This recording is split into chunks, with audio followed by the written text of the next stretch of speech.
Market Mantra, Market Mantra, Market Mantra, Market Mantra, Market Mantra,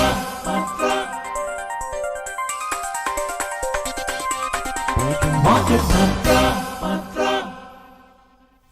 Good evening, listeners, and welcome to this Sunday edition of Market Mantra, the program which gives you a complete update on the economic news of the day. And today being Sunday, we'll also be taking calls from you, our listeners, on any queries that you may have on mutual funds and related matters. You can call us on 2331 4444, 2371 7106 and 2342 1050. If you're calling from outside Delhi, please prefix the STD code, that's 011 before the numbers. I'm S. Rangabashyam and with me is my co-anchor in Hindi, Harsh Ranjan. नमस्कार, हाजिर हैं market मंत्र के एक और ताज़ा अंक के साथ। इस कार्यक्रम में देश विदेश की हम आर्थिक खबरों को खबर करते हैं और क्या हो रहा है अर्थव्यवस्था के मोर्चे पर उसके बारे में आपसे बातचीत करते हैं। लेकिन दिन आज रविवार का है और जैसा कि आप जानते हैं कि आज का दिन यानी रविवार का दिन हम पूरी तरीके से डेडिकेट करते हैं म्यूचुअल फंड्स के ऊपर। म्यूचुअल फंड्स से संबंधित कोई भी आपके सवाल हों, आप बेहिचक हमसे पूछिए। मार्केट मंत्रा की टीम से 3 टेलीफोन लाइंस हमने आपके लिए खोले हुए हैं। नंबर्स हैं 23 31 44 44, 23 42 10 50 और 23 717 106। तीनों लैंडलाइन नंबर 011 एसटीडी कोड के साथ आप डायल करें, सवाल पूछें। आपके सवालों का जवाब देने के लिए हमारे साथ स्टूडियो में उपलब्ध हैं mutual fund expert Ashutosh Gupta. Ashutosh, market Mantra में आपका बहुत बहुत स्वागत है। जी, धन्यवाद आपका। And now let's begin today's edition of Market Mantra with the headlines in English. Well, the top stories. Prime Minister Narendra Modi says India, Middle East, Europe economic corridor will be the basis of world trade for hundreds of years to come. Mr. Modi urges people to buy Indian products, reminds the mantra of vocal for local for festive season shopping. And foreign investors pump in around 1.5 lakh crore rupees into the Indian capital markets so far this year. प्रधानमंत्री नरेंद्र मोदी ने आकाशवाणी पर प्रसारित अपने मन की बात कार्यक्रम के 105वें एपिसोड में भारत की G20 अध्यक्षता में नेतृत्व प्रदर्शन, चंद्रयान 3 और India, middle east, Europe economic corridor से संबंधित कई विषयों पर विस्तार के साथ आम जनता के साथ अपने विचार साझा किए। विदेशी संस्थागत निवेशकों ने इस साल अब तक भारतीय पूंजी बाजारों में 1.5 लाख करोड़ रुपए निवेश किए हैं। Well, now for all the details.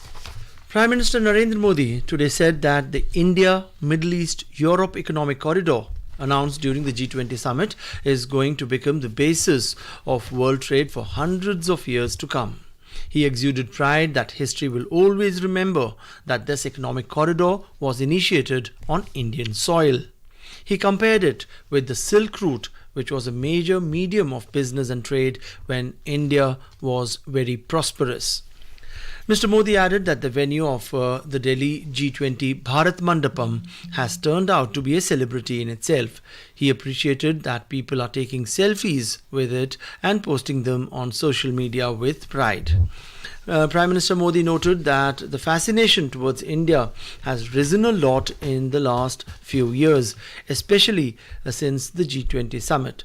He said that more than 1 lakh delegates came to India for the G20 summit, saying that the World Tourism Day is being observed on the 27th of this month.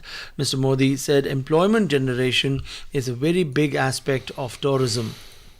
He further drove home the point that tourism sector generates maximum employment with minimum investment. He added that during G20, foreign delegates got acquainted with the diversity of the country and the different traditions, cuisines and heritage.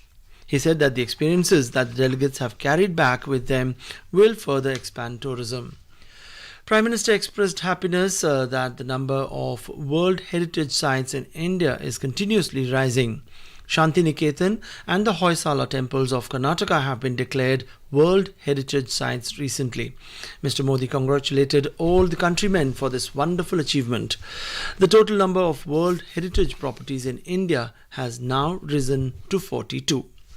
Prime Minister said that the successful landing of Chandrayaan-3 is another feat for the country. He said people across the nation were waiting with anticipation when the lander of Chandrayaan-3 was about to land on the moon.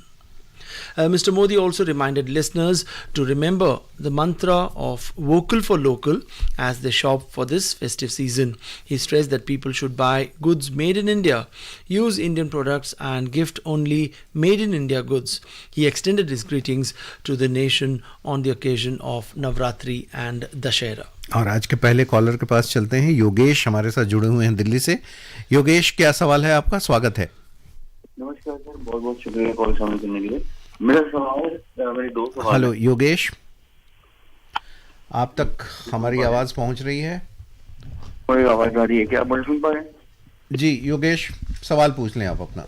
मेरा सवाल है sir कि क्या date fund में भी short term fund होते हैं, liquid fund होते हैं, पैसे लगाने के लिए हमें एवरेज आउट करना चाहिए, हम लमसम एक साथ लगा सकते हैं रिगार्डलेस ऑफ टाइमिंग? दूसरा सर हमारा एक सवाल है कि अक्सर लोग बोलते हैं म्यूचुअल फंड सिर्फ नॉर्मल लोगों के लिए या फिर जनता के लिए होते हैं, जो बाकी HNI वगैरह होते हैं वो किस तरह के इंस्ट्रूमेंट्स में इन्वेस्ट करते हैं? Yes, Ashutosh, what would you say?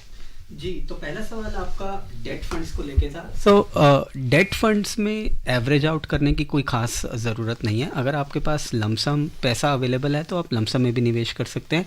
हाँ, अगर आप मंथली इन्वेस्टर हैं, जैसे आप अपनी आमदनी में से हर महीने कुछ पैसा बचाते हैं और उसको निवेश करते हैं और उसमें एक आपने डेट एलोकेशन भी अपने पोर्टफोलियो में रखा है, तो ज़रूर आप उसको SIP के थ्रू इन्वेस्ट कर सकते हैं। लेकिन एक इकट्ठा पैसा को लगाने के लिए ये ज़रूरी नहीं है कि आप उसको भी एवरेज आउट करें। ये तो आपका पहला सवाल। दूसरा सवाल आपका था कि HNIs कहाँ इन्वेस्ट करते हैं। देखिए, HNIs के लिए भी म्यूचुअल फंड जैसे प्रोडक्ट उतने ही कारगर, उतने ही एफिशिएंट और उतने ही इम्पैक्टफुल हैं जैसे कि किसी आम निवेशक के लिए।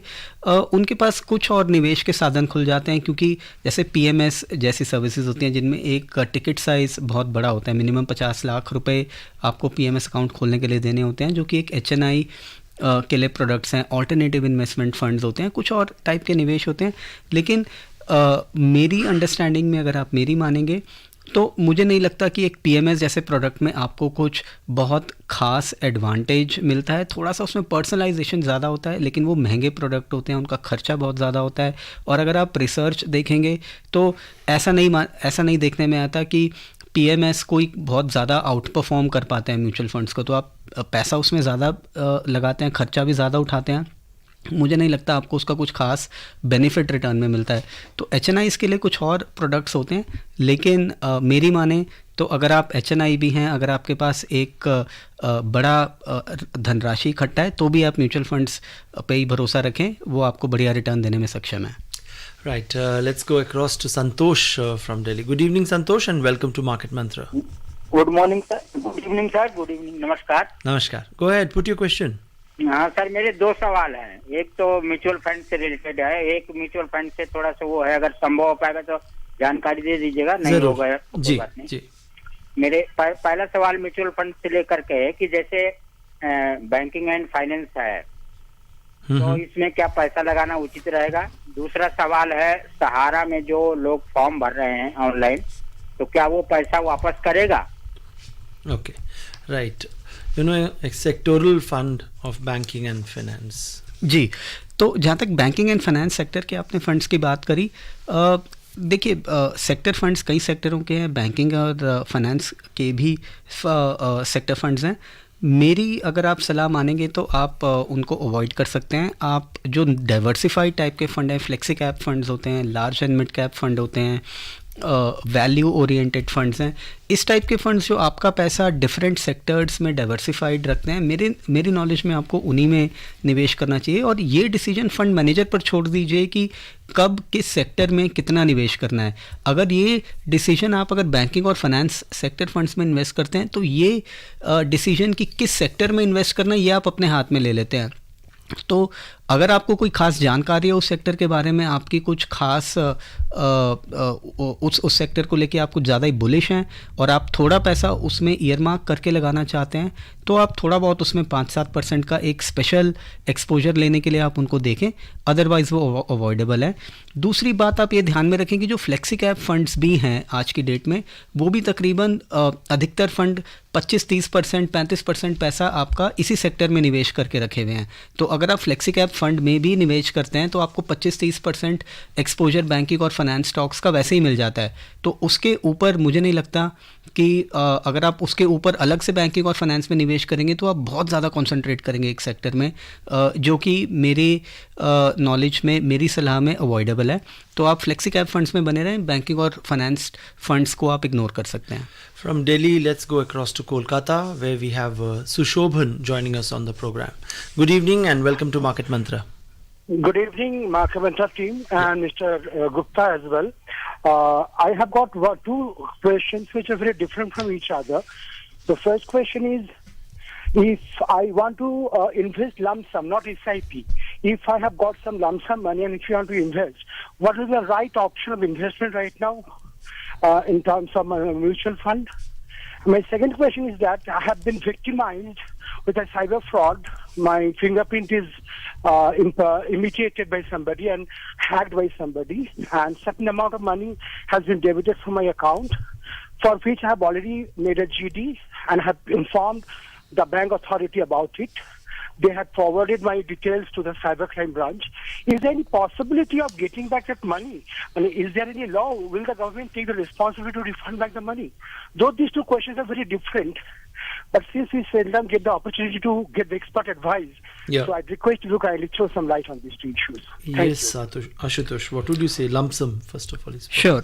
So as far as the lump sum money is concerned, again, which is the right option to invest is a question which heavily rests upon what is your investment need, what is the purpose, what is the time horizon for which you are investing. So if you would need this money, say, in the next 1 to 2 to 3 years, then I think you have to keep a majority of that money in debt funds, say funds like short duration funds, and maybe take only 5-10% exposure to flexicap equity funds. But if you're really looking to invest this money over the long term, say for at least 5-7 years or more, then I think equity flexicap funds can be a suitable proposition.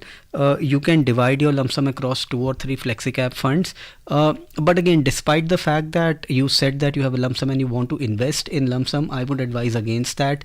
Spread this money over the next few months to a few years, depending upon how big this sum of money is in the context of your financial circumstances. So for instance, if this money is nothing more than say 1 year's bonus that you get, maybe spreading it over 6 months can be good enough. But if this money is, let's say, a realization from the sale of a big asset, say a sale of a property, which is once in a lifetime kind of accumulation, then you should be more cautious about this money and spread it over at least the next 2.5 to 3 years. So in short, avoid investing your lump sum in equities as a lump sum. Spread it over anywhere between a few months to 2.5 to 3 years, depending upon how critical this money is for you. Very quickly on the next question about cyber fraud, though I'm not an expert, but I think that if upon whatever investigation the bank does, I would like to believe that it should be possible to get this money back. But if I were you, again, I would first bring this to bank's notice, pursue with them, and if they do not act on it, then my next step should be to put a complaint with RBI's banking ombudsman. You can search for banking ombudsman, go to RBI website, there you can lodge your complaint and see how this goes. That's what I can suggest to you at this point in time. Right. Let's take our next caller. We have Vikas again joining from Kolkata. Good evening, Vikas. And Namaste. what's it that you'd like to talk about? नमस्ते market Mantra, नमस्कार सभी के नमस्कार। जी, सवाल पूछिए अपना। SBI long term equity fund direct plan growth, जी, तो 5 साल हो गया, 3 डिजिट अभी रिटर्न दे रहा है। मैं और रखना चाहता हूँ आगे 5 साल। मेरा 36 ईयर ओल्ड है, तो कैसा रहेगा? जी yes. SBI long term equity आपने फंड बोला, ये एक ELSS फंड है, माने इस पे आपको टैक्स सेविंग मिलता है। 5 साल आपको हो चुका है, तो लॉक इन से तो निकल चुके हैं आपका पैसा लॉक इन से निकल चुका है, लेकिन अगर आप अभी इसमें इन्वेस्टेड रह सकते हैं, अगर आपको कोई पैसे की ज़रूरत नहीं है, तो मेरा ख्याल आप इस निवेश में बने रहिए। इसने आपको 5 साल में अच्छे खासे रिटर्न दिए होंगे। पिछला 1 साल तो इसका कमाल का है, ये अपनी कैटेगरी में नंबर 1 फंड है। पिछले 1 साल में इससे 27% रिटर्न जनरेट किए हैं। तो मेरे ख्याल में 5 साल में आप इसकी परफॉर्मेंस से खुश होंगे, आपको रिटर्न अच्छा दे रहा है फंड। अगर आपको अगले 1-2 साल में इस पैसे की ज़रूरत नहीं है तो आप इस निवेश में बने रह सकते हैं। Yeah. And Ashutosh, before we move on to our next caller, returns like these, especially when someone discusses in a program or sees in a newspaper or a magazine a return of say 127%, as you made a mention, at times triggers the imagination of potential investors. So, but how cautious should they be?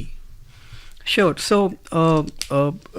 this fund has given 27%. I'll just correct, not 127% is last 1 year. Okay. But he said that he has got a three-digit वो 5 साल का consolidated correct. So what is very important, particularly in these phases, when you look back on the hindsight, and the last 6 months or the last 1 year has been really blockbuster, and you think that you did not invest and you've missed out. First thing that investors must keep in mind is not to make up for a lost opportunity, because oftentimes what happens is that people look in the rear view and they see that market went up by 25%, 30%, and if only I would have invested, they do mental maths of how much wealthy I could have become, and then they take some rash decision to somehow try and make up for it, or also jump into the bandwagon.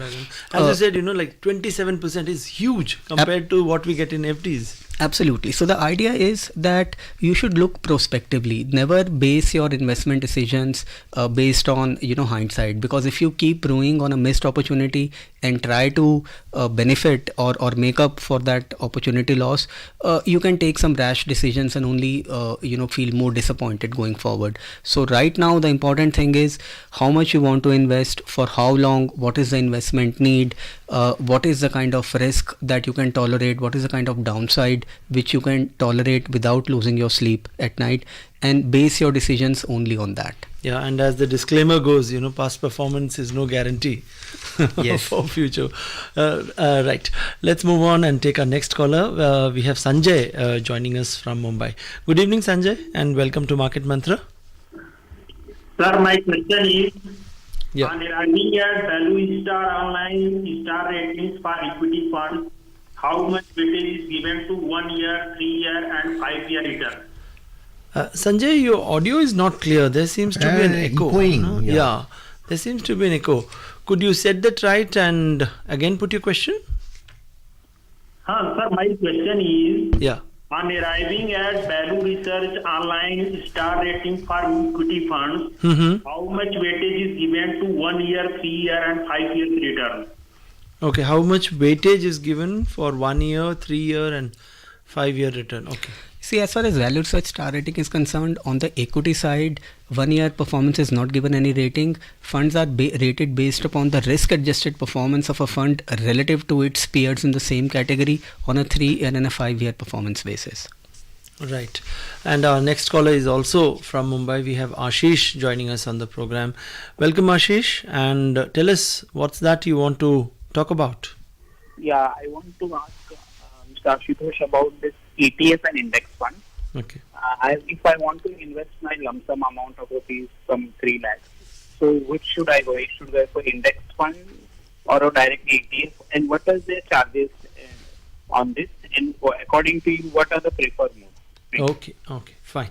Sure. So generally for people who otherwise do not trade in stocks, who do not own stocks, do not have a demat account, index funds is always a more straightforward and a more convenient way to invest, because for investing in ETFs you need to have a broking account, you need to have a demat account, and maintaining a demat account can also have nominal but certain additional costs.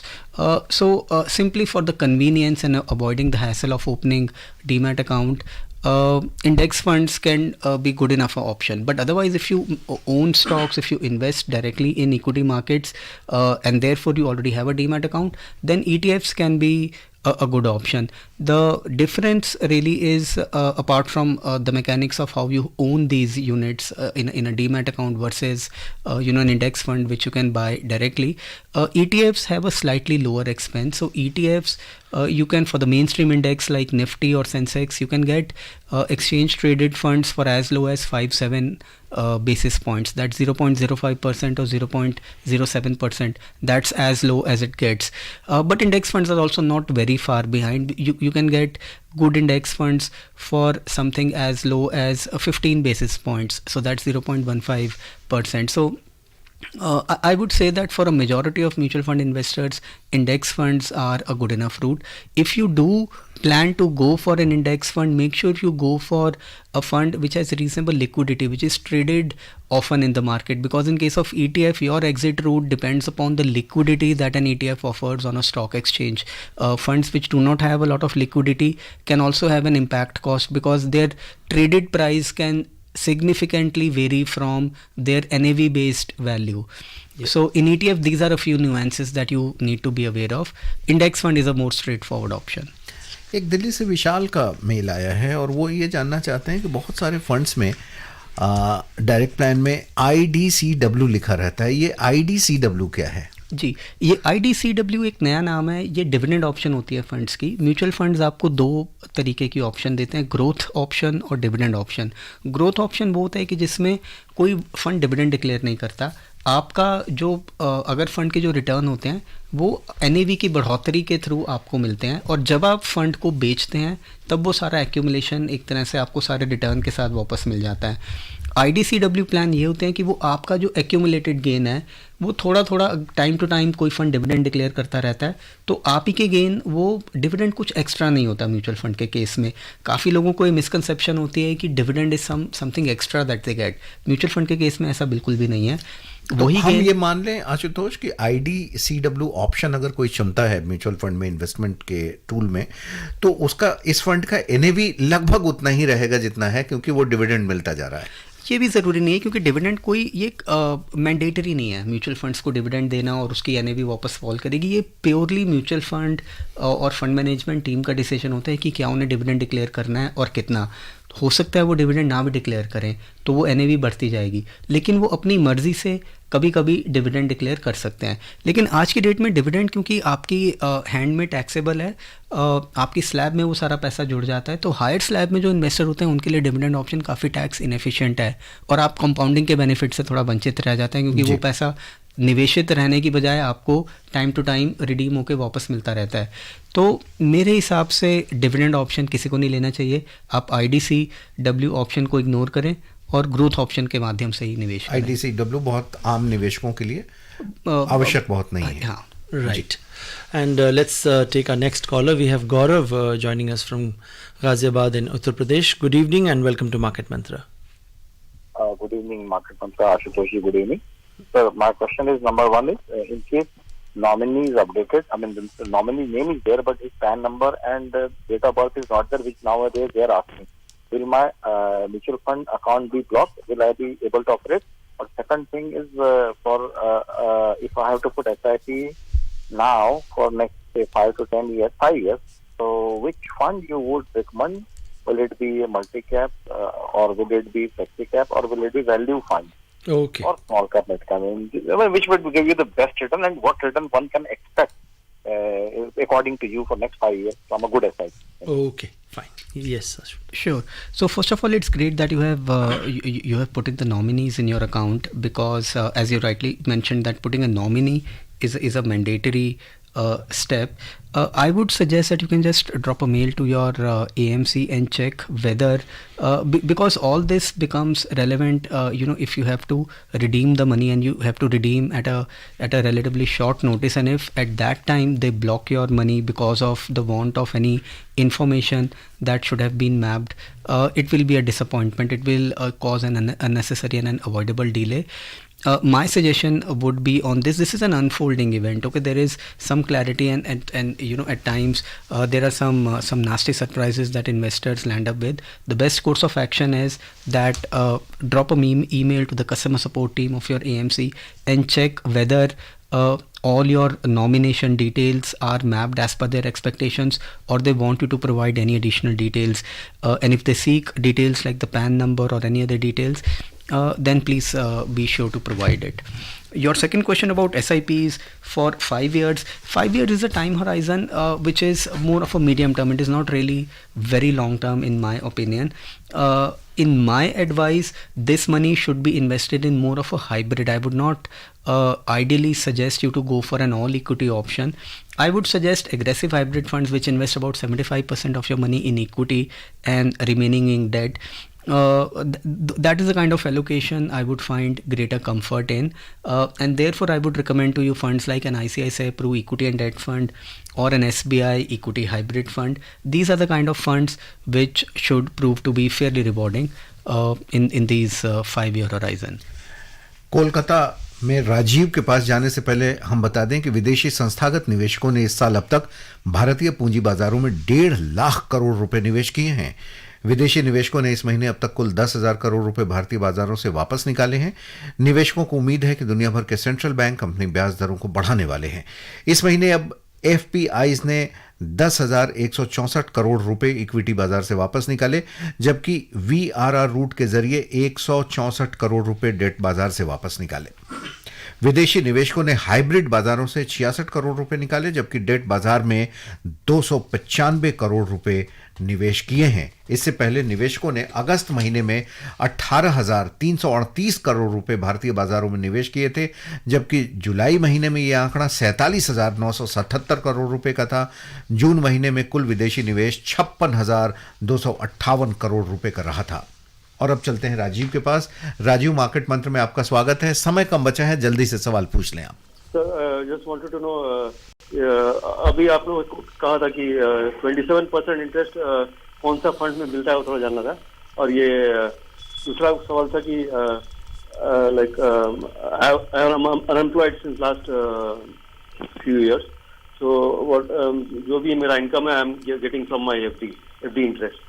तो अभी non taxable जो income है up to 5 lakh है, तो अगर FD का जो interest मुझे मिल रहा है वो 5 लाख के नीचे होगा तो उसमें कुछ टैक्स तो देना नहीं पड़ेगा मुझे, या कैसा?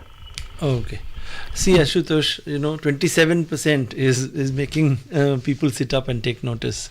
जी, so what I would suggest to you is, वो by the way फंड का नाम SBI long term equity fund था और वो एक ELSS फंड है जिसमें कि आपको निवेश करके टैक्स बेनिफिट मिलता है और आपका पैसा 3 साल तक लॉक इन हो जाता है।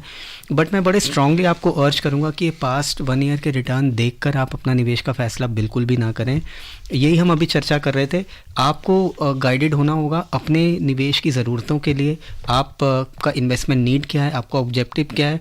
हो सकता है कि आपकी इन्वेस्टमेंट नीड बिल्कुल ही अलग हो जिसके लिए फ़ंड बिल्कुल अनसूटेबल हो। सो बिल्कुल रिटर्न को देखकर इन्वेस्ट ना करें।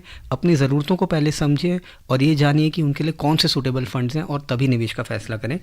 दूसरा सवाल आपका था, हाँ आपकी अंडरस्टैंडिंग ठीक है। अगर आपकी टोटल इनकम जो है वो 5 लाख रुपए से कम रहेगी एफडी के मिला के, अगर आपका और कोई भी ज़रिया है इनकम को, सारी इनकम मिलाकर अगर उस थ्रेशोल्ड से कम रहेगी तो आपको टैक्स नहीं देना होगा। आपको रिटर्न फाइल करनी होगी, लेकिन आप जब रिटर्न फाइल करेंगे तो आपकी इनकम थ्रेशोल्ड से कम रहेगी। Well, that's it. We'll have to call it a day. And we'd like to thank all our callers for their active participation in today's program, where we focus exclusively on mutual funds and related issues.